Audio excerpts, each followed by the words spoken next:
ये पहले स्वयं पढ़ना चाहिए तो कुछ संस्कार बन जाए, तो फिर समझने में आसानी हो। और समयाभाव से बहुत चीज़ें मैं भी छोड़ जाता हूँ, पर इतना कहूँगा कि ये ग्रंथ मुमुक्षुओं के लिए, मोक्ष चाहने वालों के लिए सर्वश्रेष्ठ है। साथ में ये शब्द ध्यान रखें, जो मोक्ष चाहने वाले, जो भोग चाहने वाले हैं, उनके भी ग्रंथ हैं। स्वर्ग चाहने वालों के भी ग्रंथ हैं। अगला जन्म सुधारने वालों के भी ग्रंथ हैं।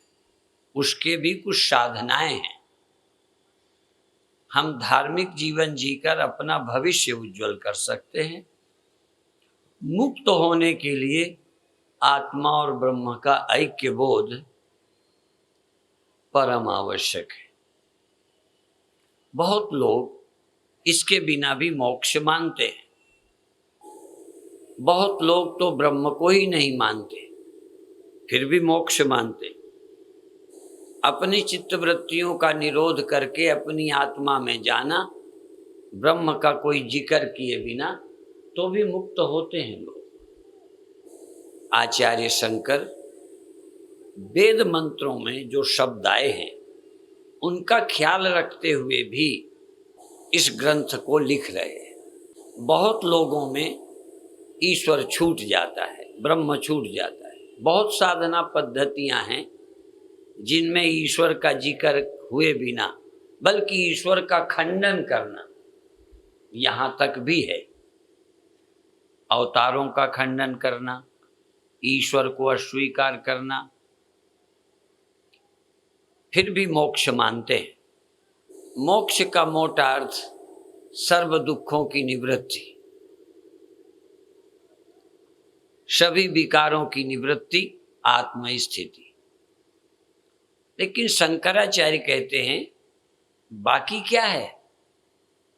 यदि देह तुम अपने को मानते थे, देह नहीं मानते, इंद्रियां मानते थे, इंद्रियां नहीं मानते, मन अपने को समझते थे, इसी के भोगों को भोगते रहते थे, तो अब आप आत्मा हैं। लेकिन बाकी जगत क्या है? सारे जगत का अधिष्ठान कौन है? तो बहुत लोग कहेंगे जैसे इस शरीर की आत्मा है, ऐसे औरों के शरीर की आत्माएं हैं, इसलिए आत्माएं बहुत हैं। हर आत्मा का अलग मोक्ष है। शंकराचार्य इस तरह की बात नहीं स्वीकारते। कल चर्चा की थी स्थूल शरीर की। ये जो मांस का बना है, मैदा मज्जा हड्डियों का बना है, ये पूरा स्थूल शरीर है। इसमें जो हड्डियां हैं, मांस है, ये पीठ है, ये जो हमारे अंग हैं, ये जो मोटा सा स्थूल शरीर है, इसी के कारण बहुत हमें विकार होते हैं। सब थोड़े थोड़े एक दूसरे के पूरक भी हैं।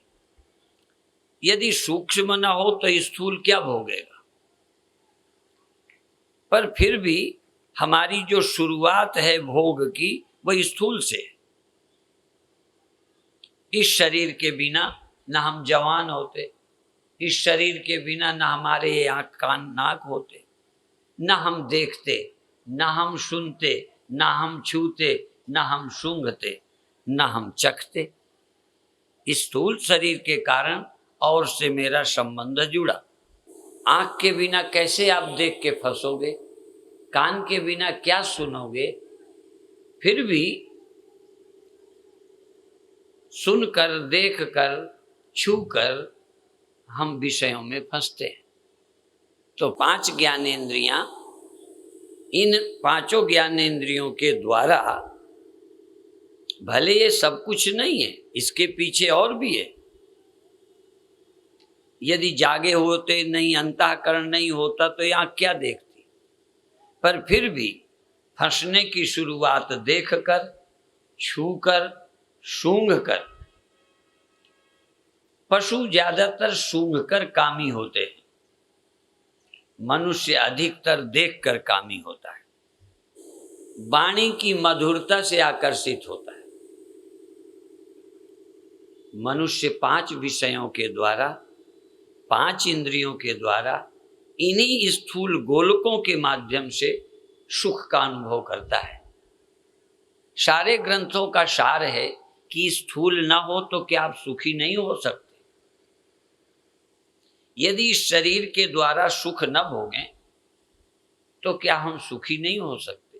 इसका अनुभव भक्ति पूर्वक सुमिरन से प्रारंभ होता है। अनुभव कर सकते हैं कि जो सुख हम इंद्रियों के माध्यम से किसी और का लेते हैं, वह सुख हम बिना इंद्रियों के ले सकते हैं। ग्रंथों का सार है इंद्रियातीत, पर प्रायः हम लोग जब पढ़ते थे ये ग्रंथ तो सोचते थे इंद्रियों से अतीत कहीं रहता होगा तो और, पर इंद्रियातीत है। पर सच ये है कि जब भी हम इंद्रियातीत होते हैं इंद्रियों के बिना, तो आत्मा ही हमें मिलती है। जब जब हम छोड़ते चले जाएंगे, इंद्रियां छोड़ दें तो मन मिलेगा, और मन छोड़ दें तो आत्मा मिलेगी। अहंकार छोड़ दें तो ब्रह्मता मिलेगी। तो पीछे लौटेंगे, इंद्रियां छोड़ते जाएंगे। जैसे कोई व्यक्ति 1-1 किलोमीटर पार करता है तो कहीं पहुंच जाता है, वहां की एक अपनी दुनिया होगी जहां पहुंच गया है। यदि वहां से लौटे तो फिर जहां से चला था वहां आ जाएगा, पर जहां से चला था यह हमें ख्याल नहीं है।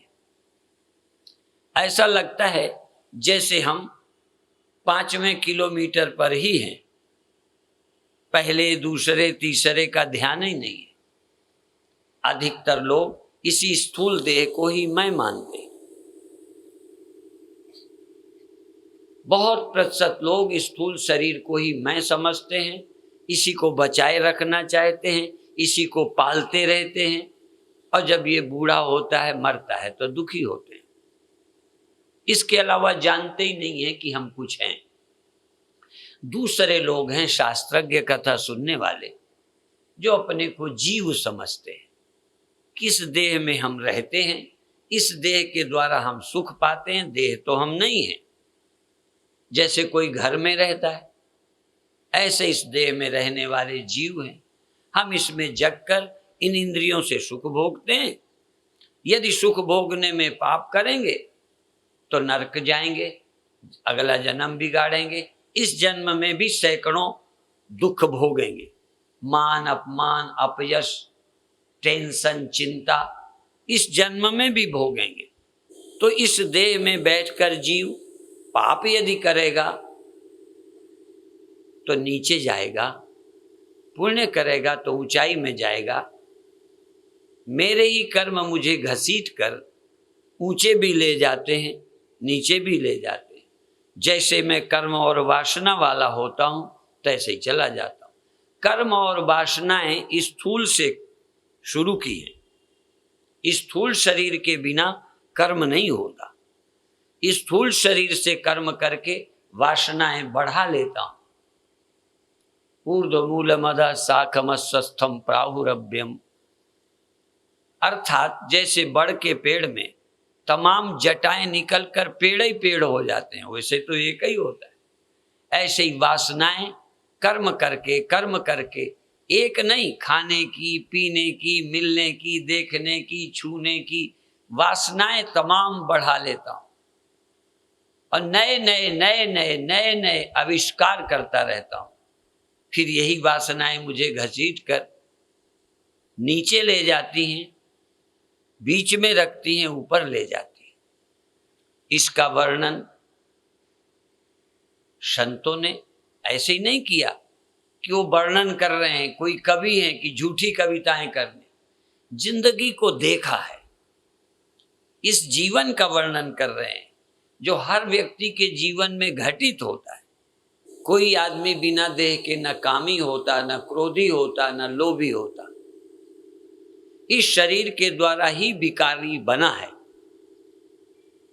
पर जब इस शरीर के द्वारा हमारा मन और मन द्वारा तन एक दूसरे के लिए, कभी मन तन को प्रेरित करता है, कभी तन के द्वारा हमारा मन आकर्षित होता है। इसलिए इस स्थूल शरीर के भीतर एक सूक्ष्म शरीर है, विकार के सिस्टम है। ऐसा मत समझो कि गुरुओं को कुछ पता ही नहीं था। जिन्होंने ग्रंथ लिखे कोई शनकी थे,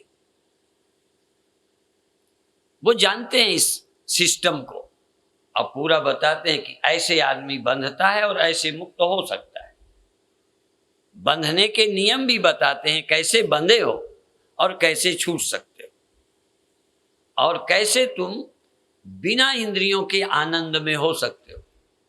जब लोग ये इंद्रियों को रोक कर अंदर जाते हैं तो भक्ति वाले, श्रद्धा वाले, संसारी नहीं, संसारी तो आंखें बंद करके भी उसी दुनिया में होते हैं। जब तुम्हारी नींद में आंखें बंद हो जाती हैं, इस देह से संबंध छूट जाता है। हर सोए आदमी का इस देह से संबंध छूट जाता है। तो जो सूक्ष्म शरीर है, अंतःकरण है, वो इस संसार के अनुभवों को लेकर के अंदर अंदर दुनिया खड़ी करता है। लेकिन अंदर तो खड़ी किए बाहर से, अंदर भी जो खड़ी किए वो अनुभव कहाँ किए थे? पुरुष कहाँ मिला, स्त्री कहाँ मिली, धन कहाँ मिला, मित्र कहाँ मिले, भोजन कहाँ किया, नाच कहाँ देखा, गाना कहाँ सुने, सूंघा, छुआ, ये सारे अनुभव कब हुए थे? जागृत में। जागृत देह के माध्यम से ही कर्म द्वारा वासनाओं का निर्माण हुआ है। पर जब वासनाओं का निर्माण हो जाता है तो वासना स्वयं रचना कर लेती है। स्वप्न में फिर ये शरीर नहीं होता, अगले जन्म में भी ये शरीर नहीं होगा। इस शरीर के द्वारा वासना पैदा की, लेकिन अगला शरीर ये नहीं होगा, या तो जला दिया जाएगा। अगला शरीर ये वासना पुनः निर्माण करेगी। शरीर स्थूल, शरीर सूक्ष्म, दो शरीर। इस शरीर में लाने वाला भी यही सूक्ष्म शरीर, और इस शरीर के बिना स्वप्नों में खड़ा करने वाला जगत यही अंतःकरण है। अंतःकरण का बड़ा महत्व है। कह पाऊं न कह पाऊं, 5 कोशों का वर्णन भी है। इस आत्मा को ढकने वाले, जैसे पानी में उत्पन्न काई पानी को ही ढाक लेती है, ऐसे इस चिन्मात्र सत्य के अज्ञान से, इस आत्मा के अज्ञान से, अहंकार आदि के द्वारा शरीर पाकर जो कर्म किए गए, उससे और ढकते गए और ढकते गए। हमको हमारा ही पता नहीं। जैसे एक ज्योति बल्ब लगा ले, बल्ब, और बल्ब के ऊपर बल्ब, बल्ब के ऊपर बल्ब, बल्ब के ऊपर बल्ब लगा ले, 5 बल्ब लगा ले, और सबके एक्सपीरियंस अलग हो। जब ये स्थूल शरीर रूपी बल्ब लगा लें तब यहां मिलेंगे, इसको हटा लें तो संस्कार वासना जन्य स्वप्नों से मिलेंगे, और आगे जाएं तो गहरी नींद में चले जाएंगे। यही तो पद्धति है। शरीर तो 3 है, कोश 5 है। अन्नमय कोश, ये शरीर अन्नमय कोश, ये अन्न खाकर बनता है, बढ़ता है। इसको खाना देना बंद कर दें, पानी देना बंद कर दें तो सूखना शुरू हो जाएगा और तमाम विकार खो जाएंगे। ये अन्न से बना, और ये शरीर ही नहीं बना। जो दिखाई देती हैं तन्मात्राएं, रूप, रस, गंध, स्पर्श, ये जो विषय हैं, ये भी उसी सत्ता से बने हैं। एक तरफ भोगने वाला, एक तरफ भोग्य। ऐसी गलती नहीं है, ये नेचर से, जन्मों जन्मों से क्रम चल रहा है। कब शुरू हुआ कोई नहीं बता सकता। बताने की शुरुआत कई लोगों ने की, पर किसी का बताया 100% सही नहीं है। शुरू का समय कोई नहीं बता सकता, यही कहना पड़ेगा अनादि है। इस शरीर के पहले शरीर था, उस शरीर से भी कुछ कर्म किए थे, उस शरीर में भी इंद्रियां थीं, उनसे कुछ भोगा था। वो अनुभव लेकर के नई योजना बनाई कि उससे सफल नहीं हुए, ऐसे करेंगे। जैसे इस जीवन में ये दुकान की, दुकान चेंज की, ये विवाह किया, दूसरा विवाह करेंगे। ये स्वभाव की अच्छी नहीं है, ये स्वभाव का अच्छा नहीं है, ये हमारे मन का नहीं है। बदलते रहते हैं, घर बदलते रहते हैं, विषय बदलते रहते हैं। बदलने में थोड़े दिन अच्छा लगता है, फिर उससे भी उकताते। इस तरह जिंदगी के अनुभव लेकर आगे बढ़ते जाते हैं, बढ़ते जाते हैं। और बढ़ने का मतलब चक्कर लगाते रहते, बढ़ने का मतलब कहीं पहुंच नहीं जाते। तेली का बैल बढ़ता रहता है, चलता रहता है, चलता रहता है, चलता रहता है, कहाँ जाता है? जाता कहीं नहीं, वहीं घूमता रहता है। आप दूसरा शरीर, तीसरा से ऐसा लगता है जैसे कहीं आगे चले जाओ। रजोगुणी तमोगुणी, तमोगुणी रजोगुणी, तमोगुणी रजोगुणी, सतोगुणी, सतोगुणी फिर तमोगुणी, रजोगुणी, चक्कर लगाता रहता है। कुछ देर देखता रहता है, सुनता रहता है, कुछ देर सो जाता है, कुछ देर सपने खड़े करता रहता है। जागृत से सपने खड़े होते हैं, स्वप्नों से जागृत बन जाता है। इस जन्म में वासनाओं का निर्माण करते हैं, जिससे अगला जन्म बन जाता है, अगला जन्म बना जाता है, अगला जन्म बना जाता है। कभी छुट्टी नहीं होती, अपने आप छुट्टी हो जाने वाली नहीं है, ये ध्यान रखना। तुम चाहो जन्मते जन्मते कभी छुट्टी हो जाएगी। हाँ, जन्मते जन्मते कुछ अच्छा, कुछ बुरा, कुछ खट्टा, कुछ मीठा अनुभव होगा, उसके बाद हो सकता है मोक्ष की इच्छा हो जाए। इसीलिए यहां शुरुआत जब हुई तो ये कहा गया, जंतु नाम नरजन्म दुर्लभ मता पुंस्तुम ततो विप्रता तस्माद वैदिक धर्म मार्ग परता विद्वत्वम अस्मात् परम आत्मानात्म विवेचनम स्वानुभवो ब्रह्मात्मना संस्थिति मुक्तिर्नो सतकोटि जन्म सुकृतई पुण्य बिना लभ्यते।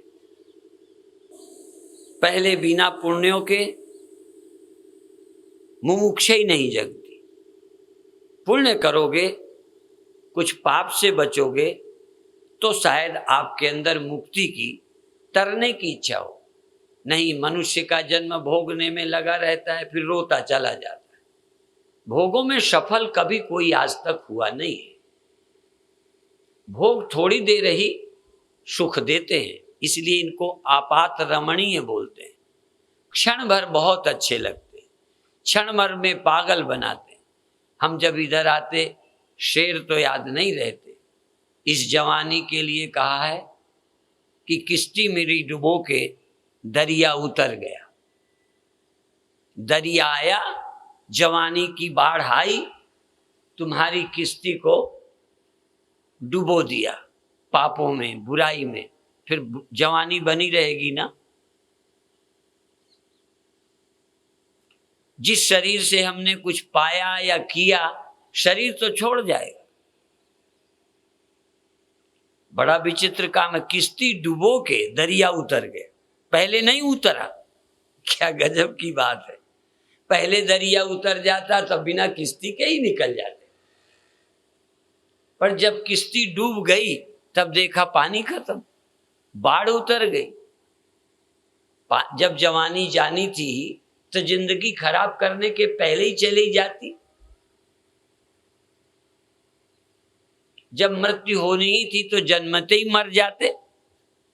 मरना तो था ही, तो जन्मते मर जाते, तो जो किया है ये तो ना करते। कई माताएं अपने बच्चों को कहती हैं कि ये शकल और ये काम करने के पहले ही तू जन्मते ही मर जाता, तो कम से कम ये दिन तो मुझे न देखने पड़ते। कितनी प्यारी जवानी, कितना प्यारा शरीर लगता है, पर दुख और नरक में कौन पहुंचाता है? जन्मों जन्मों तक कौन भटकाता है? यही देह। इस देह से किए कर्म, इस देह से भोगी हुई वासनाएं जो निर्मित हो जाती है, वो बार बार हमको उन्हीं जगहों पर, उन्हीं शरीरों पर ले जाती है, उसी शरीरों पर। कहाँ तक शरीर? मनुष्य और पशु पक्षी कीड़े मकोड़े, यही तो शरीर होंगे। और कहाँ से शरीर लाओगे? इन्हीं में चक्कर लगाओगे। कभी जानवर होके देखोगे, कभी मनुष्य बन के देखोगे, अगले जन्म में भी मनुष्य बनोगे और क्या कर लोगे? तो अगले जन्म में जवानी नहीं होगी, अगले जन्म में रूप रस गंध विषय नहीं होंगे, अन्य जन्म में कोई दुनिया नहीं होगी। वही चीजें रिपीट होती रहती है, पर समय बदल बदल के। थोड़ी देर इस कंधे में अपन ने बोझा रखा, ये कंधा दुख गया तो इधर से उठा के इधर रख लिया, राहत मिली, आहा, जैसे आराम आया। है तो ये भी, थोड़ी देर बाद ये कंधा क्या कहेगा? रखे रहे। इस जन्म में ये शरीर दुख देता है, शरीर बदल गया, राहत मिली। पत्नी बदल गई, राहत मिली। पति बदल गया, विदेशों में तो बदलना ही राहत है। मित्र बदल गए, कई मित्रों ने धोखा दिया, नए मित्र। लगता है ये तो बड़ा स्थायी है। विदेश में एक लड़की ने हमसे $100 प्रबंधक को देके मिली और बात इतनी छोटी सी पूछी कि 3 महीने से मेरा प्यार है। वो धोखा तो नहीं देगा? उत्तर तो हमें आता ही नहीं कि देगा कि नहीं देगा, क्या गारंटी, अपन कैसे कहें? ना हम ज्योतिषी हैं, ना हम तांत्रिक हैं, ना हम सर्वज्ञ हैं। पर हमने एक बात कही कि ये बता, तू कभी उनको तो धोखा न देगी? गारंटी है? लगता यही है कि वो धोखा देगा, हम ना देंगे। कल हमारा ही मन खराब हो जाए, हम ही दे दें धोखा, तो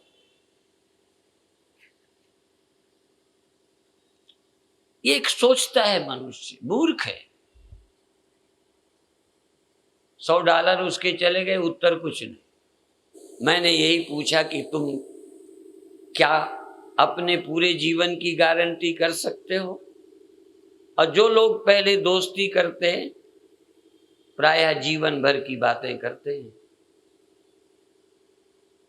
छोड़ते नहीं। पर जीव को समझ नहीं आता। समझ आ जाए तो तर ना जाए, समझ ही नहीं आता। कामना में अंधा हुआ व्यक्ति सुनता ही नहीं, समझता ही नहीं, उस समय पागल होता है। कितना कहे, जब चाहे रास्ता कल्याण का था, पर जब हम महात्मा बनने निकले, किसी की नहीं समझ आई। लोग कहते थे बाबा बनोगे, मारे मारे फिरोगे, दूसरे के कपड़े धोते फिरोगे, यही कुटिया बना देते, यही भजन करो। नहीं समझ आई। चाहे रास्ता अच्छा है चाहे बुरा, जब मन में पूरी इच्छा बन जाती है, समझ नहीं आती। जिन्हें साधु बनने का है, चाहे कुछ दिन बाद लौट जाएं, चाहे कुछ दिन बाद बर्बाद हो, पर जब बनने की साधु सूझ गई तो किसी की नहीं सुनते। एक जालंधर के डॉक्टर थे, साधु बनने आए, काफी दिन मैंने टाला। एक दिन ऐसे रोए जैसे विदा के समय लड़की रोती, चिल्लाए। हरिद्वार आश्रम के सब लोग इकट्ठे हो गए कि ये चिल्ला रहे, रो रहे, क्या हो गया? हमें बाबा बना, हमें साधु बना। सारा आश्रम इकट्ठा हो गया। कई बार क्षण भर का वैराग्य देखकर लगा, हमने उन्हें फिर संन्यास दे दिया। 2 साल रहे, लौट गए। इतना रोने वाला 2 साल रहा। कुछ दिन मेरठ रहे, कुछ काम धंधे करे, आश्रम बनाने की कोशिश की, फिर लौट गए। जो इस समय पागल हैं, आगे तलाक नहीं देंगे, पक्का है। जो आज कहने से नहीं मानते, कल तलाक नहीं करेंगे, गारंटी दे सकते हैं, निभाएंगे। लगता है सही है, खून से दस्तखत करते हैं। ये जिंदगी क्षण भर आवेश में, क्रोध में, काम में इसलिए क्रोध में निर्णय नहीं लेना चाहिए। काम वासना में प्रबल होकर कोई निर्णय नहीं लेना सकता। यदि हमारे अंदर क्रोध काम प्रबल है, क्रोध में फोन मत करो, क्रोध में चिट्ठी मत लिखो, प्रेम में पागल हो जाओ, आश्वासन न दो, वचन मत दो, फंस जाओगे। किसी आवेश में काम आतुर हो, क्रोधातुर हो, आतुर हो, मानने लायक नहीं होता।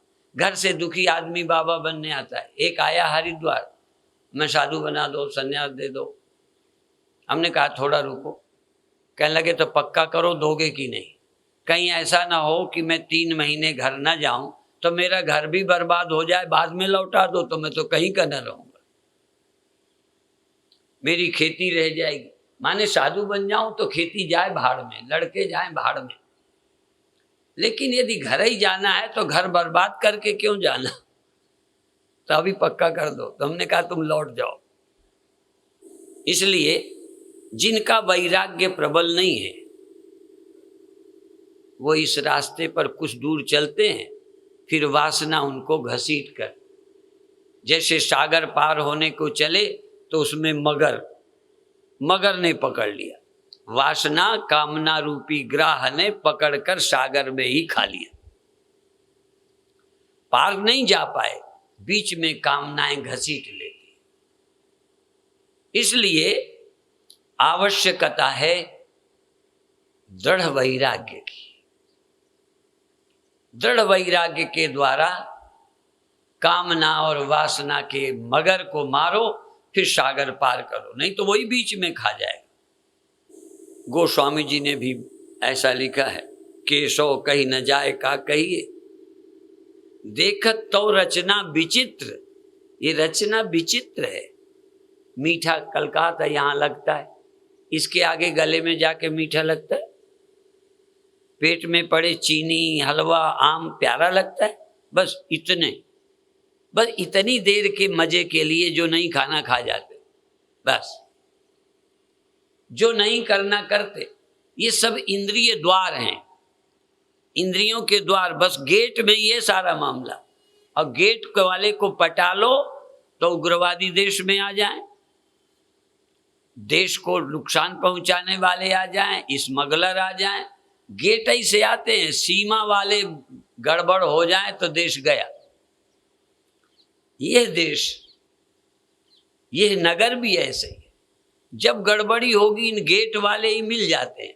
इनके पसंद का हो तो तुम चाहे नरक चले जाओ, देश का भविष्य कुछ हो जाए, बस सीमा वाले यदि पटा लिए गए तो देश जाए भाड़ में। तुम नरक जाओ स्वर्ग जाओ ये भूल जाए। इसको अच्छा लगे, इसको अच्छा लगे, इनको छूने में अच्छा लगे, देखने में अच्छा लगे, बस वही महान है।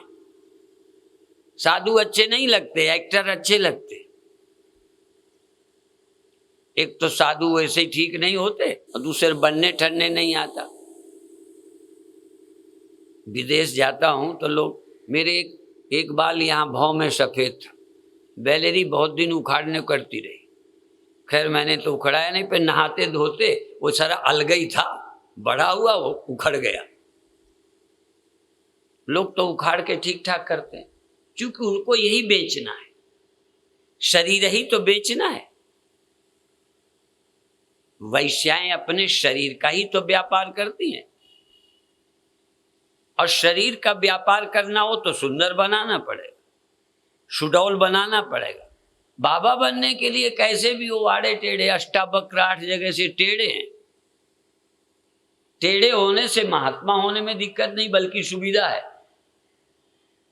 देह के व्यापारी तुम्हारे पास नहीं आएंगे, तुम बनो ठनोगे तो देह खरीदने वाले आएंगे। सजोगे तो देह के व्यापारी तुम्हारे पास आएंगे, सौदा तय करेंगे। तुम देखने में नहीं जचोगे तो ब्याह करना ही मुश्किल होगा, एक ही नहीं मिलेगा, अनेक की छोड़ो। सुंदर होगे तो हर मोहल्ले में मिलेंगे, खरीदने वाले बैठे। इसलिए इसमें कहा है परार्थ, इस देह को दूसरे के लिए सजा रहे हो, दूसरा प्रभावित हो जाए, सौदा करने लग जाए, ग्राहक आ जाए, इरादा ही खोटा है। इस देह को परार्थ पोषण कर रहे हो। लगता है जैसे हम खींच रहे हैं, खींच रहे हो, खींच नहीं रहे, खींच रहे हो। अपने देह को बेचना, पर कुछ में अच्छा, जब भी बेचा जाता है, सौदा लिया दिया जाता है, एक खुश होता है कि दोनों? कहीं ले लो, बाजार जाते हो आप, रुपया दे आए, कपड़ा ले आए, तुम कपड़ा लेके दुखी लौटे कि सुखी? बोलो, खुश होते हो ना? अच्छा, जिसका बिक गया रुपया ले लिया वो दुखी है क्या? दो दुकानदार हैं, दोनों खुश हैं। व्यापार का मतलब ही यही है। तो इस देह के व्यापार में दोनों खुश होते हैं दोनों बेवकूफ, पर खुशी दोनों को होती है। खुशी एक नहीं लेता। फिर मैं बताऊं, दुकानदार बेचकर खुश है कि नहीं? दुकान रखी काहे को है? ये जो अच्छे अच्छे सजा के रखता है किस लिए? यदि ठीक से संभाल के न रखे तो उसका कपड़ा खरीदोगे? कम से कम बाद में चाहे सिकुड़न पड़े, लेकिन ले जाते समय तय लगी, बढ़िया साफ सुथरे प्लास्टिक में बंद। कल एक माता मिठाई का डिब्बा लाई, तो पहले तो डिब्बा ही बहुत अच्छा, डिब्बे के ऊपर एक लिफाफा, उसमें पकड़ने का, डिब्बा भी लिफाफे में पड़ा, लिफाफा बड़ा सुंदर। आजकल तो महाराज लिफाफे ही अच्छे, और लिफाफे ही सौदा खरीदने को मजबूर कर देते। विष रस भरा कनक घट जैसे। लक्ष्मण को व्यंग में, क्रोध में, आवेश में परशुराम ने कहा कि तुम्हारे अंदर जहर भरा है, तुम बड़े जहरीले हो, पर ऊपर से सोने का जैसा कलश है। तुम्हारा शरीर सुंदर है, पर तुम बड़े अंदर के काले हो, दिल के काले हो, चमड़ी के तो सफेद हो। विष रस भरा कनक घट जैसे, जैसे विष भरा हो सोने के कलश में। इस शरीर का पोषण करना, ये इरादा बहुत अच्छा नहीं है। इसीलिए विधवा स्त्री को सजने को मना किया है, साधु को भी सजने को मना किया है। पर अब तो वक्ता भी मेकअप करके आते हैं, जैसे यही बेचना है, जैसे शरीर व्यापार करना है, शरीर के व्यापारी आकर्षित हो जाएं, ज्ञान के नहीं। कई वक्ता बूढ़े हो गए हैं पर बाल अभी भी काले। गृहस्थी काले रखे, पति को खुश रखना है, स्त्री के बाल काले नहीं होंगे तो और कहीं जाने लगेगा। अपने पति को अनुकूल रखना है, खुश रखना है, ये तो ठीक है गृहस्थी के लिए। जब कोई वक्ता साधु बाल बुढ़ापे में काले करके, कई योगी, कई नाम नहीं लूंगा, कई योगी, एक विदेशी महिला मिली तो उस समय कहने लगे मैं 60 वर्ष का हूं, बाल काले। कई 60 वाले 40 बताते। एक उम्र तक कम बताना बहुत अच्छा लगता है, एक उम्र के बाद ज्यादा। पहले कम उम्र का लगना अच्छा लगता है। साधु तो जितना बूढ़ा हो जाए उतना ही, जैसे हाथी जिंदा में 1 लाख का और मरे में 1.25 लाख का। तो फिर लोग कहते हैं महात्मा 100 वर्ष से ऊपर के हैं। 100 वर्ष से नीचे का साधु अच्छा नहीं होता, इसलिए ज्यादा उम्र बताते हैं। लगे इतने वर्ष के अभी बूढ़े नहीं है, इतने वर्ष के अभी इतने सुंदर है। जरूर साधना है, जीवन अच्छा होगा, चरित्र अच्छा होगा, तभी तो इतनी उम्र तक अच्छे हैं। कभी कभी तो हम भी तुम लोगों को जब बाल काले देख लेते हैं तो लगता है यार हम साधुओं के बूढ़े हो गए, गृहस्थी हो के अभी जवान है। बड़ा चक्कर है। अब लोगों को नहीं सफेद बाल अच्छे लगते, सफेद देख करके पता नहीं मेरा क्या नुकसान हो जाएगा, खुश ही तो ना होंगे। हमारा देह व्यापार बचेगा, हम भ्रष्ट होने से बचेंगे। न सुंदर लगे अच्छा है। आप जिंदगी को देखो, मोक्ष चाहते हो तो सजना क्या चाहिए? समझ। जो सुंदर बनाना चाहिए वो बना नहीं रहे, वो कुरूप है। बना रहे हैं शरीर को सुंदर। क्यों बना रहे हैं? दुकान सजाएंगे, पैकेट अच्छे होंगे, लिफाफे में बंद होंगे। कभी कभी हमारी पुस्तकें भी छपी, अब मान लो ज्यादा छप गई, 3 साल 4 साल तक बिकेगी, तो उनके कागज कम अच्छे दिखते हैं, मैले से लगने लगते हैं। तो प्लास्टिक में बंद कर करके चिपका के रखो जिससे गंदी ना हो, तो ग्राहक खुश होता है। ये तो ज्ञान की किताब भी लेगा तो किताब की सुंदरता देखता है। ये आंखें सुंदरता को पसंद करती है। ये कथा में वाणी भी मीठी होनी चाहिए। हमारे जैसे गले से कथा का आकर्षण ही खत्म हो जाता है। कहते बहुत मीठी कथा करते हैं। जहर भी दिया जाए पर मीठे गले से दिया जाए, गा के दिया जाए। चाहे जहर दिया जाए, चाहे समाज को नरक ले जाया जाए, पर कम से कम प्रिय भाषा में बोला जाए। कल्याण में स्वर्ग लिया जाए, कड़ुआ बोल दिया जाए तो कल से कथा में आना बंद। मनुष्य शब्द में मर जाता है, रूप में मर जाता है, स्पर्श में मरता है। और ये अज्ञानी वैराग्यहीन व्यक्ति बार बार मरता ही रहता है, मरता ही रहता है, दुख के गड्ढे में गिरता ही रहता है, चेतता ही नहीं। पतिंगा एक बार जलता है, भगता है, फिर आग में जाता है, फिर भगता है, फिर जलती ज्योत में, फिर भगता। जब तक भगने लायक जाने लायक रहता है, पंख जल नहीं जाते, जमीन में गिर नहीं जाता। अब जब जमीन में गिर गया तब उठक के जावे। जमीन में गिर गया, पंखे जल गए, अब भी तो दिया जल रहा है, अब क्या करेगा? अब चला जा। जब तक जरा भी दम है, पतिंगा ज्योति के पास उड़ उड़ जाता है।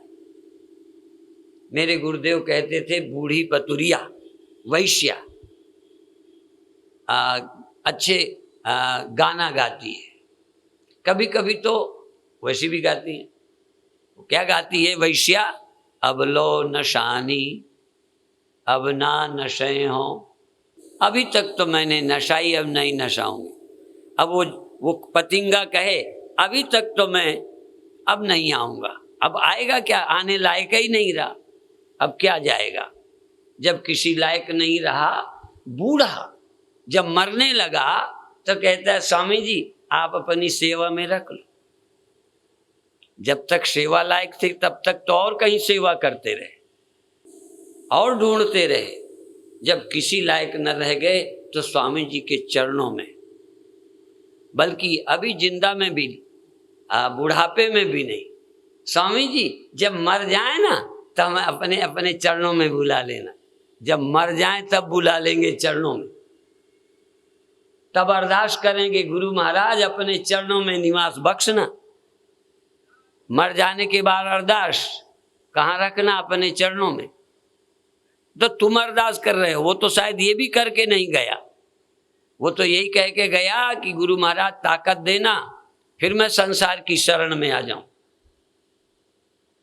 मर करके जाएगा, यही इरादा लेके गया कि मुझे फिर यहीं भेज देना, मुझे ये दुनिया चाहिए, मोक्ष नहीं चाहिए। इसलिए मोक्ष की इच्छा करोड़ों में किसी एक को होती है। मोक्ष की इच्छा ही बहुत कठिन है। साधना तो बाद की बात है। गिर जाओ, पतित हो जाओ, भटक जाओ, भूल हो जाए, तुम कभी जमीन में फिसल कर नहीं गिरे, झूठ नहीं बोलना। कभी बाथरूम वगैरह में पैर फिसल के गिरे नहीं हो? बोलो। पर गिरना चाहते थे? नहीं। और जो बच्चे जान करके वो खेलने जाते हैं ना, स्कूलों में बना रहता है फिसलने का, वो जान के जा रहे हैं। तुम फिसल कर गिर गए। गिर जाना बहुत बुरा नहीं है। देखो दोनों हाथ उठा के कह रहा हूं, गिरना अच्छा नहीं है, पर गिर जाने में तुम्हारा ज्यादा दोष नहीं है। सचमुच नहीं चाहते हो गिर जाते हो, सचमुच नहीं जाते हो फंस जाते हो, वो भूल है, उसका सुधार हो सकता है। पर जान जान करके कोई फिसल रहा है, बच्चे जैसे खेलने जाते हैं, कूदते हैं, जंप करते हैं, तो तुम तो आनंद ले रहे हो, गलती का पश्चाताप नहीं है। गिर जाने वाला शर्मिंदा होता है, किसी ने देखा तो नहीं, ऐसा देख लेता है, कोई ना हो तो खुश होता है, कम से कम गिरा पर किसी ने देखा नहीं। कोई ना देखे ये भी एक खुशी है, कम से कम बेइज्जती नहीं है। एक आदमी गिर गया तो पहले एकदम बोला, क्या बताएं, पहले जैसा शरीर नहीं था। ऐसा कि कोई ने देखा हो तो लगे पहले बड़े बहादुर रहे, पहले जैसा शरीर नहीं था, क्या करें गिर गए। जब देखा कोई नहीं है तो अपने आप कहता है, पहले ही कौन बड़ा तुमने पहाड़ तोड़ लिया है। तो बहुत बार व्यक्ति से भूलें होती हैं, हम कुछ जानकारी लेके नहीं जन्मे हैं, हम सब ज्ञानी होके नहीं आए, कोई हम कृष्ण नहीं, हम कोई राम नहीं, कोई बुद्ध नहीं, कोई महावीर नहीं, हम कोई ज्ञानवान होके धरती पर नहीं आए। भूलें होंगी, स्वाभाविक है, पर भूल सुधार। अच्छे बनिए लोग दुकान में जब सौदा लेते देते एक लाइन नीचे पर्ची में लिख देते, भूल चूक लेनी देनी। यदि कोई भूल हो गई होगी तो फिर गलती निकलेगी तो लेन देन करेंगे। ये नहीं कि तुम लेके गए तो गए, या चूक हो गई तो हो गई। एक बार बैंक में रुपए भेजे, संस्था के रुपए थे, 10,000 की गड्डी टोटल में भूल गए, टोटल कम करके गए, वहां 10,000 ज्यादा थे और उतना ही जमा करा के चले आए। बाद में बैंक से फोन आया कि 10,000 आपके ज्यादा हैं। हाँ, ये बड़ी भारत के लिए तो कम से कम आश्चर्य की बात है कि बैंक वाले का फोन आया कि 10,000 ज्यादा आ गए, तो दोबारा जाके उसका ठीक करा दिया। तो हमारी जिंदगी में भूलें होती हैं, कोई बात नहीं है। तो इसलिए इस रास्ते में क्षणिक वैराग्यवान यदि चलेगा तो बीच में दिक्कतें आएंगी, ये नहीं है। पर फिर भी वो व्यक्ति भी यदि अपने श्रेष्ठ पुरुषों की सलाह लेगा तो वो भी किनारे लग जाए। अदृढ़ वैराग्य वाला, कमजोर वैराग्य वाला भी यदि चल पड़ा, बीच में कामनाएं परेशान करेंगी, पर ऐसे में यदि गुरु का मार्गदर्शन लिया जाए, ग्रंथों की सलाह से चला जाए, तो भी हम सागर पार कर जाएंगे। अन्यथा अदृढ़ वैराग्य वाले यदि सलाह भी नहीं मानेंगे तो फिर किनारा नहीं लगेगा। इस तरह देह आदि को सुंदर बनाना, वैराग्यहीन होना, ये पतन का हेतु बनता है, गिरावट लाता है। यदि उस मार्ग में जाना है तो वो ठीक है, वो भी एक मार्ग है, पहले अर्थ और काम उसमें जाओ। यदि दुकान चलानी है तो दुकान को मेंटेन रखना पड़ेगा। यदि शरीर का व्यापार करना है, इसीलिए ब्याह के पहले जब लड़की दिखाई जाती है तो थोड़ा अच्छे कपड़े, अच्छा फोटो भेजा जाता है, नहीं शुरुआत में ही गड़बड़ हो जाए। कुछ बातें तो देखोगे, इसलिए वो बुरा नहीं है। तुम यहां सब बाबा होने नहीं आए, पर फिर भी धर्मात्मा रहकर गृहस्थी में रहते हुए जनक राजा थे। बहुत लोग हैं जो संसार में रहते हुए इस रास्ते पर चले, उसमें भी है धर्म पूर्वक, नीति पूर्वक संसार में चलते हुए आगे जा सकते हो। मैं इसलिए बोलता हूं कि आप सब सन्यासी नहीं हो। यहां सन्यासियों की कथा ज्यादा है। यहां तो परम वैराग्यवानों के लिए अष्टावक्र की कथा हुई, और इसी तरह से, यद्यपि वो जनक थे, जनक को अष्टावक्र ने सुनाया। जनक गृहस्थ है, जनक राजा हैं, यदि एक राजा और एक गृहस्थ ज्ञान को उपलब्ध कर सकता है। पर जनक का निजी गद्दी का लोभ नहीं है। अच्छे लोगों को भी राजा बनाना पड़ता है, विरक्त लोगों को भी काम सौंपने पड़ते हैं। तुम ईमानदार को काम सौंपना चाहोगे कि बेईमान को? तो ईमानदार आदमी क्या दुकान में नहीं बिठाया जाता? क्या ईमानदार को आप बेटी नहीं देते? क्या ईमानदार बेटे को ईमानदार बेटी नहीं चाहिए? ईमानदार पति को ईमानदार पत्नी नहीं चाहिए? अच्छाई की अच्छाई है, कीमत है। इसलिए पर आजकल जो दंड फंद करना जानता है, बेईमानों को अब सत्ता सौंपते रहते, मालिक बनाते रहते, बातों में आ जाते हैं। कई नौकरों ने घर का मर्डर किया है जिनके यहाँ काम करते हैं, उनकी चोरियां की हैं। कपूरथले में भी ऐसा हुआ, वहीं का रोटी बनाने वाला किसी से मिलकर लुटवाया। मारने का इरादा नहीं था, लुटवाने का था। पर अंत में घर की मालकिन ने पहचान लिया कि ये तो ये भी साथ है जो रोटी बनाता है। कहें रामू तू भी? ओ, अब देखा रामू पकड़ा जाएगा तो सब पकड़े जाएंगे। तो फिर सब बदमाश लौटे, अंत में सेठ सेठानी की हत्या कर दी। ये कपूरथले की बात है। तो अच्छा था, रोटी अच्छी बनाता था, पर नियत, अंदर का मामला बड़ा गहरा है। इसलिए स्थूल शरीर यद्यपि वायु इंद्रियों से जोड़ने वाला स्थूल शरीर है, स्थूल शरीर के बिना स्थूल जगत को न देख सकते हो, न सुन सकते हो, न मिल सकते हो। इसलिए स्थूल शरीर ही नए कर्मों का जन्म देता है। स्वप्न में नए का जन्म नहीं होता, पुरानी वासनाओं के अनुसार ही देखते हो। पर स्थूल शरीर में नए कर्म, नई वासनाएं बनती हैं, और इसीलिए स्थूल शरीर में रह के नए जन्म की वासनाएं निर्मित हो जाती। सुषुप्ति में कुछ नहीं होता, सुषुप्ति में तो सिर्फ सो जाते हो बस। वहां सब कुछ पड़ा है, पर नव निर्माण, नई योजना नींद में नहीं बनती। नींद वाला व्यक्ति पुराने तरह सुबह उठ जाता है। मर जाने के बाद कोई नया कर्म नहीं होता, इसलिए नया कर्म शरीर में रह के होगा। मर जाने के बाद नया कर्म नहीं होगा, जो किया है बस वो रहेगा और वही आगे ले जाएगा बस। अव्यक्त अर्थात मृत्यु में जाकर अव्यक्त अवस्था में रहते हैं। जितनी देर अशरीरी रहेंगे उतनी देर हम कुछ नहीं करेंगे, जब शरीर पा जाएंगे फिर करेंगे।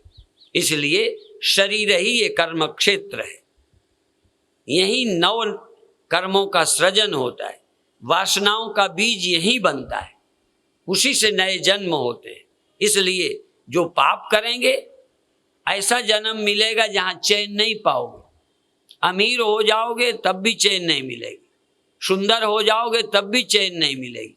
ऐसे ग्रह योग पड़ेंगे, चूंकि तुम्हारा ही बोया हुआ बीज है, तुमने ही पहले किया है, और अब भी सावधान नहीं होगे तो आगे भी कुछ ऐसे ही होगा। इसलिए पाप कर्म से बचना चाहिए, पुण्य करना चाहिए, वासनाओं में धर्म का आश्रय लेना चाहिए। और यदि आप ब्रह्म ज्ञान को उपलब्ध हो जाएं तो कहने क्या है। लक्ष्य ब्रह्म ज्ञान होना चाहिए, आत्मा और ब्रह्म की एकता जिंदगी का लक्ष्य होना चाहिए। कल बताया था कि ये पंचीकृत पंचभूतों से देह बना है, अपंचीकृत से नहीं, पंचीकृत से विभाजन करके बना है, कई चीजें मिक्स की गई। मैं कभी बोलता हूं कि पीले रंग में नीला रंग अलग अलग मात्रा में मिलाओ, 10 तरह के कलर बनाओ। रंग दो ही, एक पीला एक नीला। पीला में बहुत थोड़ा नीला मिलाओ, पीला में थोड़ा ज्यादा नीला मिलाओ, पीला में और थोड़ा ज्यादा, तो 10 तरह के भी रंग बना सकते हो। 10 के हरेपन में फर्क होगा, क्योंकि पीला और नीला मिलके कैसा बनता है? हरा, अलग अलग तरह का हरा बन सकता है। शुआ पंखी थोड़ा पीला लिए हुए हरा, पीला बिल्कुल ना मालूम पड़े हरा, मिल के बना है। दोनों नहीं दिखते, ना पीला दिखे ना नीला। एक में नीला दिख सकता है, ज्यादा नीला होगा, लेकिन एक में ना पीला दिखता है ना नीला दिखता है, हरा दिखता है। ऐसा ये जीवन चैतन्य और जड़ का मिश्रण है। अविद्या, माया और चैतन्य, असलियत पता ही नहीं चलती असलियत क्या है। इसलिए जब तक ये जड़ चेतन को अलग न करें, दृश्य दृष्टा को अलग न करें, आत्मा का परोक्षानुभव ना करें, तब तक मुक्ति नहीं होगी। इस स्थूल शरीर के आश्रय से जीव को संपूर्ण बाह्य जगत प्रतीत होता है। बिना इस स्थूल शरीर के बाह्य जगत कभी नहीं मिल सकता। तो बाह्य जगत स्थूल देह से मिलने पर होता है, स्थूल देह मिलने पर होता है और जागृत में होता है, स्वप्न में नहीं। स्वप्न में तो अनुभवों का केवल विस्तार है, वासना है। पर अगले जन्म में ऐसा नहीं है। इस जन्म में जो किया, अगले जन्म देह मिलेगा। पर फिर कहा अगले जन्म में जो इस जन्म का है वही नहीं रहेगा, कुछ नया मिला दो। थोड़ा थोड़ा चेंज होता है, जैसे क्रॉस ब्रीडिंग, वृक्षों को बदलते हैं, थोड़ा कुछ मिलाते जाते हैं दूसरे वृक्ष के तत्व, मिला मिलाकर एक आम को कई तरह का बना सकते हैं। ऐसे ही हमारा हर जन्म थोड़ा कुछ नया मिलता जाता है, तमोगुणी, रजोगुणी, सतोगुणी बनता जाता है। यदि ये जीवन सात्विक हो, अंतःकरण परम सात्विक हो, क्योंकि शरीर भी कुछ सात्विक हो सकता है, जैसे आलस्य आना, ताजगी आना, शरीर में भी सत्व गुण आता है। और जब परम सत्व जागृत होता है तो हम मुक्ति के लायक बन जाते हैं। इसलिए भोजन का महत्व है, पठन पाठन का महत्व है, ध्यान भजन का महत्व है। इसीलिए पंच कोशों का शोधन, कोश तो पांचों हैं, अन्नमय है, प्राणमय है, मनोमय है, विज्ञानमय है, आनंदमय है। 5 कोश हैं। अब ये कोश हटेंगे तो हम मिलेंगे नहीं, हमको दे पहला कोश जो सबसे बाद का है, जन्म की दृष्टि से सबसे बाद में मिला, लेकिन अनुभव की दृष्टि से सबसे पहला अन्नमय है। पहला कोश अन्नमय, ये यदि शुद्ध होगा तो फिर हम प्राणमय कोश का अनुभव करेंगे, मनोमय कोश का अनुभव करेंगे। और मनोमय कोश भी ज्यादा राजस है, तामसी है, सांसारिक है, तो आत्मा का अनुभव नहीं करेंगे। देह भी अनुभव में बाधा है पर सहयोगी भी है। ये प्राणमय कोश तो जानवरों में भी है, पेड़ों में भी है। प्राण जो है पेड़ों में भी है, पर वहाँ मन बुद्धि नहीं है, इसलिए अन्नमय और प्राणमय है। मनोमय कोश वहाँ सोया है। गहरी नींद में तुम कौन साधना करोगे? प्राण चल रहा है, अन्नमय कोश है, पर नींद वाला कोई साधना नहीं करेगा, विचार नहीं करेगा। इसलिए पेड़ प्राणमय और अन्नमय कोश वाले हैं, पशु प्राणमय, अन्नमय और मनोमय कोश वाले हैं। मनुष्य प्राणमय, अन्नमय, प्राणमय, मनोमय, विज्ञानमय कोश वाला है। और ध्यान वाला, प्रेम वाला, भक्ति वाला प्राणमय, अन्नमय, प्राणमय, मनोमय, विज्ञानमय, आनंदमय कोश वाला है। पर आनंद वाला भी यदि आनंद में जैसे मन की हो जाए तो बहुत आनंद मिलता है। ये काम वासना में भी आनंदमय कोश जागृत होता है। सबसे ज्यादा आनंद उसी में है, इसलिए आदमी वहीं फंस जाता है। ये पांचों कोश तुम्हें फंसाते हैं, अन्नमय, प्राणमय, मनोमय, विज्ञानमय। जानकारियों में भाषण दे के उलझ जाता है बुद्धि। पर यही यदि अच्छी बुद्धि हो तो ये विज्ञानमय कोश ही ब्रह्म ज्ञान में सहयोगी बनेगा। आनंदमय कोश ही आपको स्वरूपानंद तक ले जाएगा। आनंदमय कोश, यदि ये आनंदमय कोश ठीक हो, थोड़ा समझ हो, विज्ञान ठीक हो, मनोमय कोश सात्विक हो, शरीर ठीक हो और प्राणों में नियंत्रण प्राणायाम आदि के द्वारा प्राण संयमित हो, तो यही पांचों कोश हमको कोशातीत कर देंगे। पांचों कोशों को उगाड़ फेंकेंगे, फिर हम विशुद्ध आत्मा को प्राप्त कर लेंगे। पांचों कोश जब निकल जाते हैं तब हम कोशातीत, फिर हम मिल जाते हैं, आत्मा मिलती है। अभी आत्मा में आनंदमय कोश फंसाता है। कोश के अपने अपने पहचान, अपने अपने गुण हैं। आनंदमय कोश भी हमें पकड़ता है, सबसे ज्यादा पकड़ता है आनंदमय कोश। और आनंदमय कोश के ही जगाने के लिए मन की करते रहते हैं। उससे क्या है, क्षण भर को आनंद प्रकट हो जाता है। तो मनोमय कोश जब इस तरह के क्षण भंगुर सुखों में लिप्त रहता है तो कोशातीत नहीं हो सकता। इसलिए बड़ी भूमिका मन की है, विज्ञान की है। यदि मनोमय कोश के अनुसार बुद्धि सोचती रहे तो इसकी विज्ञानमय कोश विकसित नहीं होगा। हमारी बुद्धि कहेगी यहाँ सुख है, पीने में है, मनमानी में है, तो विज्ञानमय कोश यदि ये देखे तो फिर मनोमय कोश शुद्ध होगा, विज्ञानमय कोश जागृत होगा, बुद्धि सात्विक विवेकवती होगी, तो आध्यात्मिक रास्ते पर चलेंगे, वासनाओं को काटेंगे, तब भी आनंद प्रकट होगा। पर अभी विषय से प्रकट होता है, फिर ध्यान से प्रकट होगा, ब्रह्म विचार से प्रकट होगा। और ब्रह्म विचार के आनंद के प्रकट होते विज्ञानमय का काम पूरा, मनोमय की जरूरत खत्म, अन्नमय कोश महत्वहीन हो गया। इसलिए फिर वो आनंदमय कोश को पार करता है कि आनंद तो मैं ही हूँ, मुझे आनंद लेना कहाँ है। वासनाओं के क्षय होते, अंदर के विज्ञान के जागृत होते, अंदर के आनंद चैतन्य के प्रादुर्भाव होने पर, और अपनी अद्वितीयता अर्थात मेरे सिवा कुछ है ही नहीं, तो लेने देने वाला काम, मिलने जुलने वाला काम, देखने सुनने वाला काम जो आनंद के लिए होता था वो बंद। अभी आनंद की पूर्ति के लिए ही मेरी इंद्रियां किसी को मिलती हैं, किसी को छोड़ती हैं। असल में मेरी इंद्रियां, मेरा मन, मेरी बुद्धि एक दिशा में चल रही है और पर एक बार ये शुद्ध होते होते आत्मानंद, परमानंद, अद्वयानंद, निर्विषयानंद, अन्य कोई नहीं, न कोई पाने वाला न पाने योग्य, झूठे हैं। जैसे स्वप्न से जागते, मारने वाला मरने वाला, पाने वाला पाने योग्य कोई वस्तु ही नहीं। स्वप्न में कपड़ा बेच रहे, खरीदने वाला खरीदने आया, बेचने वाला बेच रहा। नींद खुल गई तो न बेचने वाला है न खरीदने वाला, और बेचने खरीदने से जो आनंद मिलता वो भी नहीं। पर बेचने खरीदने में एक आनंद मिलता है, यद्यपि ये भ्रांति है पर एक सच्चाई भी है। वही चैतन्य माया से प्राप्त करने वाला प्राप्त करने योग्य बन गया। जब कामना की पूर्ति होती है तो सुख प्रकट हो जाता है।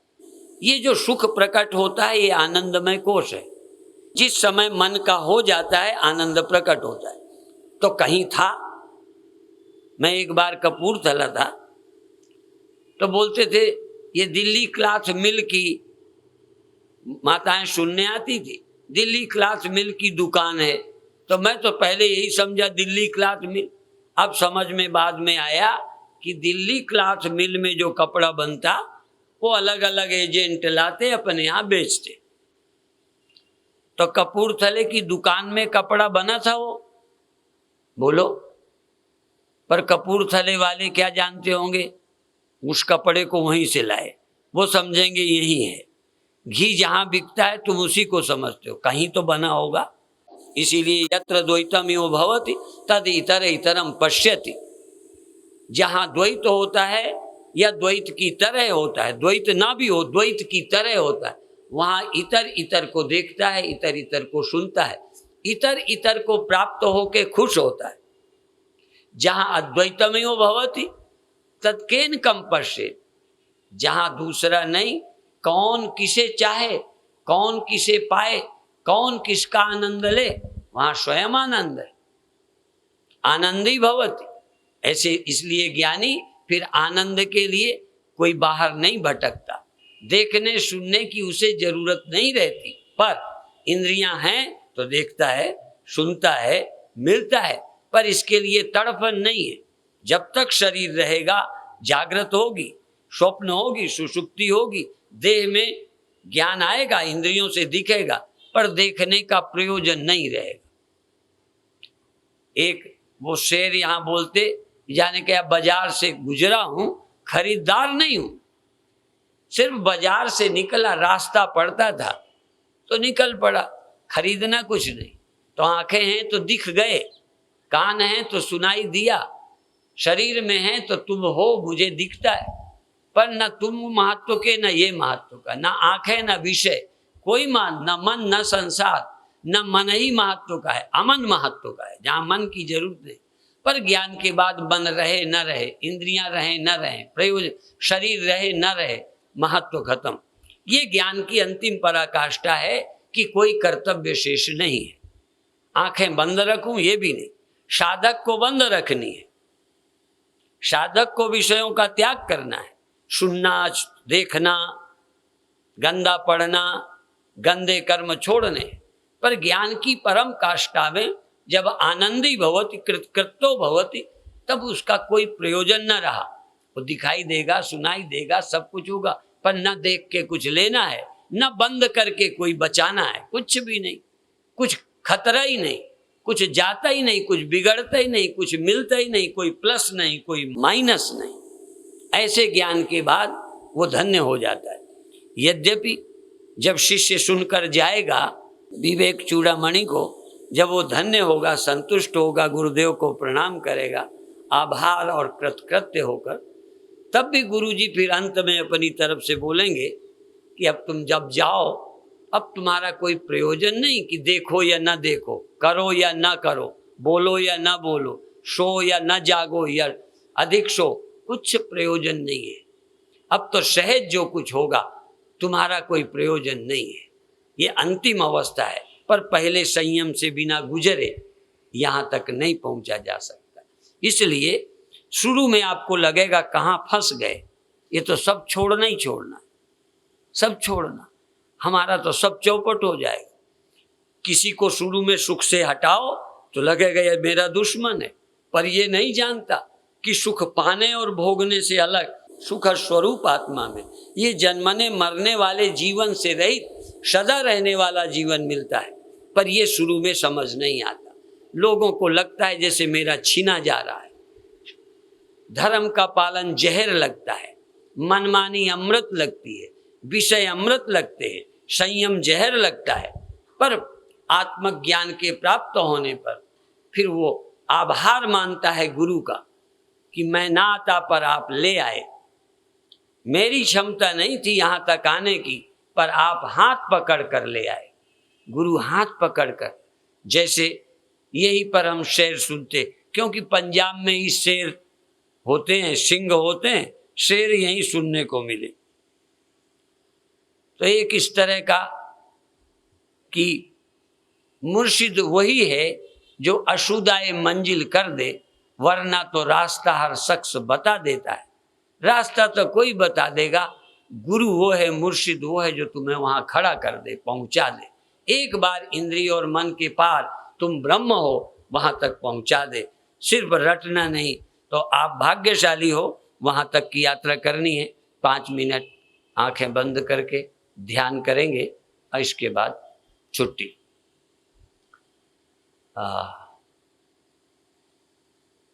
कोशिश करो, क्या कहूं बार बार, पुरानी आदत तुम्हें आंखों से देखने को कहेगी, सुनने को कहेगी, बोलने को, मिलने को, याद करने को कहेगी, पर समझो संपूर्ण जगत और जगत के पाने वाला अहंकार आदि ये सब माया से पैदा हुए।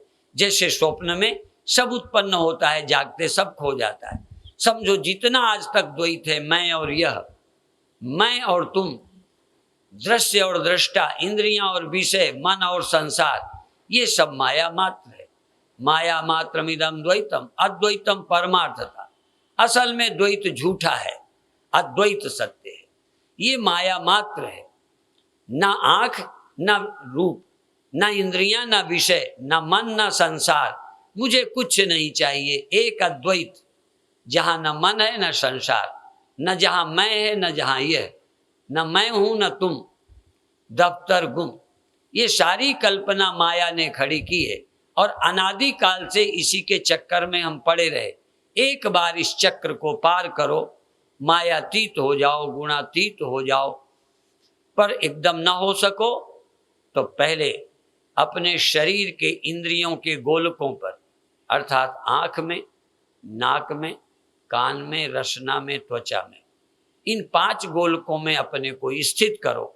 पर विषय नहीं, मैं इंद्रियों के गोलकों में जाग रहा हूं, जागना मेरा लक्ष्य है, विषय लक्ष्य नहीं, इंद्रियां लक्ष्य नहीं है। न इंद्रियां न इंद्रियों के विषय, पर मैं जाग रहा हूं। आंख में बैठा हूं, आंख की जरूरत नहीं, देखने की इच्छा नहीं, पर आंख में बैठा हूं। बाजार में हूं पर खरीदना नहीं। इसी तरह से कान में बैठा हूं, आवाज आए आए ना आए ना आए, मुझे सुनना लक्ष्य नहीं है, कान भी लक्ष्य नहीं है, पर कान है तो मैं बैठा हूं कान में। इसी तरह 5 ज्ञानेंद्रियों में किसी इंद्रिय पर अपना निवास बना लो। ये 5 कार्यालय हैं ज्ञान इंद्रियों के। ये तो स्थूल गोलक हैं, इंद्रियां यहां रहती हैं, इन्हीं के द्वारा बाहर से जुड़ती है। अब इन इंद्रियों में रहो, रहने की आदत है, पर भोगने की छोड़ो, देखने की, सुनने की, जानने की, पाने की। देखना भी छोड़ दो, ना मुझे उजेला देखना ना अंधेरा, दिख जाए, इच्छा नहीं है। इच्छा तो देखने की छोड़ना, सुनने की छोड़ना, पढ़ने की छोड़ना, जानने की छोड़ना, खाने की छोड़ना, इच्छा कोई नहीं, बस मैं जाग रहा हूं। और ये 5 ज्ञानेंद्रियों के गेट तुम्हारे ध्यान की जगह हैं और 7 चक्र, मूलाधार, स्वाधिष्ठान, मणिपुर, अनाहत, विशुद्ध, आज्ञा और सहस्रार, ये 7 आपके ध्यान के चक्र हैं। 6 का भेदन करो, 7वें में पहुंच जाओ। कई लोग 7वें चक्र का भी भेदन बताते हैं। आप किसी 7 चक्रों में रहो, नीचे से ऊपर तक 7 जगहें हैं।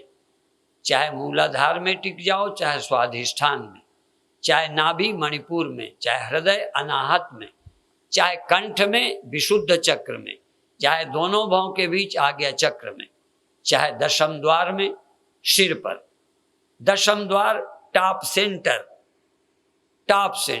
अंतिम चक्र, शरीर की सीमा जहां समाप्त होती है, सीमा पर पहुंच जाओ। यहां से शरीर नीचे है, ऊपर शून्य है, तुम बीच में पहुंच जाओ। ये जंपिंग पॉइंट है। शरीर की टॉप अपने देश की सीमा में, फिर ऊपर विदेश है, नीचे देश है। तुम दोनों की सैर करो, कभी देह में, कभी विदेह में। कभी देह में आ गए, शरीर में हो, कभी सिर के ऊपर विदेह में हो, जहां देह नहीं है। देह आकार है, आकाश निराकार है। विदेशी लोग कहते हैं पृथ्वी मदर है, अर्थात जिसका आकार है ये मां है और स्काई फादर है।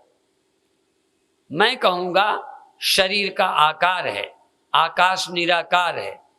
तुम कभी आकार में रहो, कभी निराकार में रहो, और अंत में आकार भी तुम में रहे, निराकार भी तुम में रहे। तुम वह चिदाकाश हो जिसमें आकाश रहता है, जिसमें शरीर रहता है, जिसमें इंद्रियां रहती हैं, जिसमें मन रहता है। तुम कहीं रहते हो ये भ्रम है, पर चूंकि अभी तक अज्ञानी है, इसलिए वो भी एक प्रक्रिया है कि चाहे इंद्रियों के गोलकों में रहो, चाहे 7 चक्रों में रहो, चाहे श्वास में नाम जपते रहो। एक ये प्रक्रिया है। मंत्र कोई हो, गुरु कोई हो, श्वास श्वास में हरि को सुमिरे, श्वास ग्रास ना बिसरे, थोड़े क्षण नाम सुमिरो श्वास श्वास में। इतनी विधियां हैं और हर विधि का जपते जपते श्वास और जाप भी 1 सेकंड को छोड़ दो। चक्रों में टिकते सीखते अंत में सहस्रार और थोड़ी देर को चक्र भी छोड़ दो, शरीर भी छोड़ दो, शून्य में चले जाओ, शून्य से फिर शरीर में आ जाओ, फिर शून्य, अंत में जाना आना बंद करो। तुम कोई व्यक्ति नहीं हो, चेतना नहीं हो जो ऊपर जाओ नीचे जाओ, कोई मन नहीं हो जो जाओ और आओ, मन जाता आता है, आत्मा न जाती है न आती है। तुम वो चैतन्य हो जिसमें आकाश रहता है, जिसमें संसार रहता है, जिसमें इंद्रियां रहती हैं। तुम कहीं नहीं रहते, सब तुम में रहते हैं, तुम स्वापनी महिमा में हो। एतद् आत्मना आकाशा संभूता, इस चैतन्य से आकाश पैदा हुआ, आकाशाद वायु, आकाश से वायु पैदा हुई, वायु अग्नि, वायु से अग्नि पैदा हुई, और अग्नि आपः, अग्नि से जल पैदा हुआ, अद्भया पृथ्वी, और जल से पृथ्वी हुई, पृथ्वी से वनस्पति अन्न और संसार पैदा हुआ। तुम वो चैतन्य हो जिससे सब पैदा हुए, जिसमें सब रहते।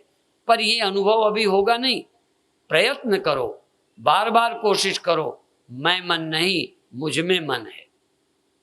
मैं बुलबुला नहीं, बुलबुला मुझ में। मैं बुलबुले में नहीं रहता, बुलबुला मुझ में रहता है। मैं देह में नहीं रहता, देह मुझ में रहता है। जीव है जो देह में रहता है, और अज्ञानी देह ही है, रहता नहीं। और थोड़े लोग देह में रहते हैं, और ज्ञानी लोग ब्रह्म हैं, वो कहीं नहीं रहते, उन्हीं में सब रहता है। भगवान कृष्ण कहते हैं, यो माम पश्यति सर्वत्र सर्वम च मयि पश्यति। वो भक्तों को कहते हैं मुझे ऐसा देखो, तो भगवान को तो खुद दिखता ही होगा कि मैं सब में हूँ, सब मुझ में है, मेरे में सब रहते हैं, मेरे एक अंश में सब कुछ है। ऐसा गीता का संदेश जो कृष्ण दे रहे हैं, यदि ये तुम्हारे ध्यान में आ जाए, मुझ में मन है, मुझ में जगत है, मैं कोई देह में बैठा व्यक्ति नहीं हूँ, मैं मन नहीं हूँ, मैं अहंकार नहीं हूँ, बल्कि अज्ञान अविद्या अहंकार मन इंद्रियां दे संपूर्ण सृष्टि अज्ञान जनित माया से पैदा हुई, मुझ चेतन के आश्रित है। और ये माया न सत्य है न असत्य है, न जड़ है न चेतन है, न साकार है न निराकार है, सावयव है न निरवयव है। ये बड़ी विलक्षण है, इससे सब हुआ है। जैसे स्वप्नों में सब हो जाता है, पर सत्य तो एक चेतन है।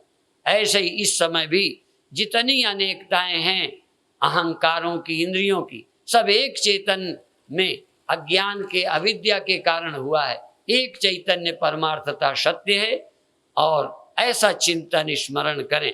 अभी यही समाप्त करते हैं। ओम शांति शांति शांति।